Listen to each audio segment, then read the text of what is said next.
Part 18. Reclaiming the True Equitable Estate. The fourth section of the Cestui Que Vie Act of 1666 provides the methodology on how to deal with a man who had been previously lost at sea and after 7 years pronounced dead, if and when he returns and wishes to reclaim the estate for which he was previously living beneficiary, as follows. Section 4.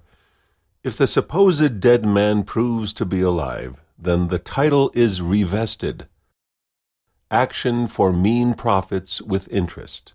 Provided always that if any person or persons shall be evicted out of any lands or tenements by virtue of this act, and afterwards if such person or persons upon whose life or lives such estate or estates depend shall return again from beyond the seas, or shall on proof in any action to be brought for recovery of the same, to be made appear to be living, or to have been living at the time of the eviction, that then and from thenceforth the tenant or lessee who was outed of the same, his or their executors, administrators, or assignees, shall or may re-enter, repossess, have hold, and enjoy the said lands or tenements in his or their former estate, for and during the life or lives, or so long term as the said person or persons upon whose life or lives the said estate or estates depend shall be living, and also shall upon action or actions to be brought by him or them against the lessors, reversioners, or tenants in possession, or other persons respectively, which since the time of the said eviction received profits from the said lands or tenements,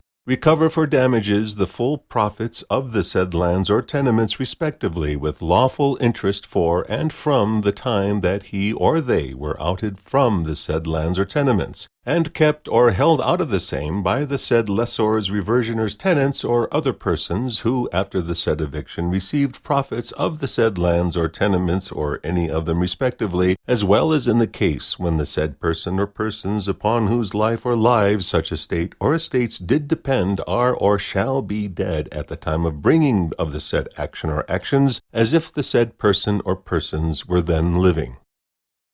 Translated into modern language, the section states that if a man previously pronounced dead upon whom an estate or estates depended, then the profits and proceeds generated while he was away and presumed dead shall revert back to his estate and his benefit with lawful interest. This is a key passage and applies to every man and woman on the planet who steps forward and proves they are a living being and claims the equitable interests of the estate. As stated above, all the bonds attached to every negotiable and commercial instrument in the name of the franchise are traded on the private markets of the world, and during the course of a lifetime generate vast sums of profit and proceeds. The bonds themselves are debt ledgered against the value of the underlying estate, and upon closure of the decedent estate must be settled. What remains is a reversionary interest that must revert back to the estate and to the benefit of the living beneficiary. This is the true equitable estate of every living man, woman, and child on this planet, remaining hidden and ready to be claimed, if and only if the living being has removed the shackles of the decedent estate and bonded surety status. It is only those who have done so who have the status and standing to claim the estate. The equitable interests held in the estate far exceed the outstanding public liabilities or private bonded obligations. Many have proclaimed there is some magical account with lots of money in it that we will be able to have access to, but this is not how it works. Money as we know it is public monetized debt instruments in circulation, so the equity must stay private and is not money. The mechanism on how that value can be applied for our lives and to advance our work to heal this world is a subject too large to be addressed here at this time.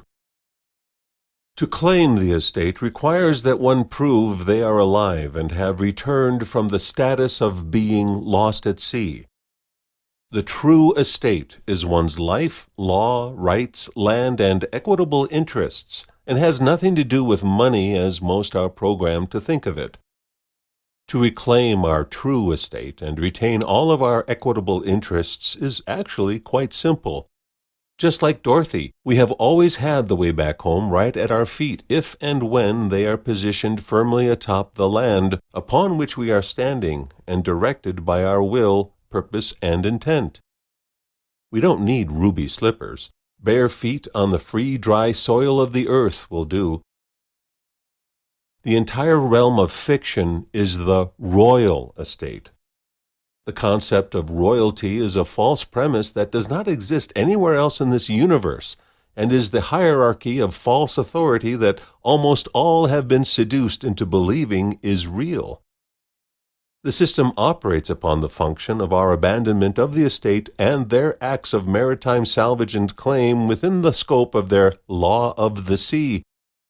But there is nothing in law or creation that prevents a correction of errors and mistakes done by ignorance or omission. That is our power. Therefore, we correct our mistakes, rescind the attachments, binding oaths, and restrictive vows, and terminate the adhesion contracts. Once done, we must move the estate forward in a process known as probate to settle the claims and liabilities that have adhered us to the realm of the dead through bonded debt. Probate is derived from the Latin probare, which means to prove. This means that in a probate process, all who have a claim must prove their claims before settlement, and lacking proof, their claim will not be honored. This is easy too. Simply claim and retain the beneficial rights and equitable interests of the true estate once correction of status and proper standing is achieved. Express new trusts. Appoint public officers as trustees as they are already bound by their oaths to uphold the public trust. Perfect the equitable interests by completing the handshake of all those offers to contract we previously left on the table abandoned, and all the deeds of trust that have public debt and private equity derived from the underlying equitable estate attached to them. Place those deeds in a private and special holding account and compel the trustees to settle the waters of commerce. They are in the realm of the dead, so let the dead tend to the dead. That is their job, and they have volunteered to do it.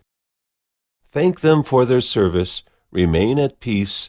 Remember, there are no enemies when we have removed ourselves from the field of battle, and allow them to settle the claims, liabilities, and responsibilities of the dead. There are much more details that must be learned and understood to fully embrace and integrate this process. Paramount to it all is the understanding that this is a process of self-transformation, not a linear process for the sole intention of gaining some sort of monetary gain.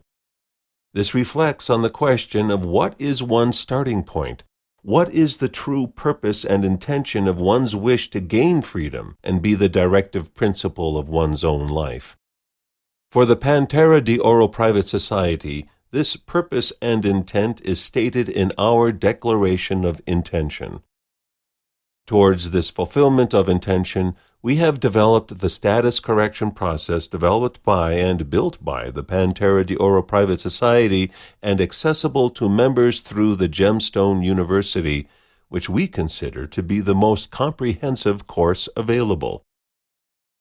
In this context, the author wishes to take a moment and express thanks and gratitude for all of the hard work the members of our society have provided to make this document and the work we have undertaken possible.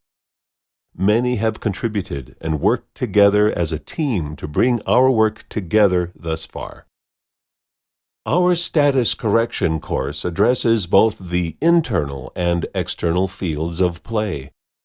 It is engaged amongst fellow members who have undertaken the same task to break the shackles of the mind and the bonds of matrix programming under which we are all burdened through school indoctrination, revisionist history, mind-numbing media, social programming, and the overarching environment we live in. of delimiting frequency and mind control that permeates everything in this world. But all of that is as if nothing when met with firm will, purpose, and intent.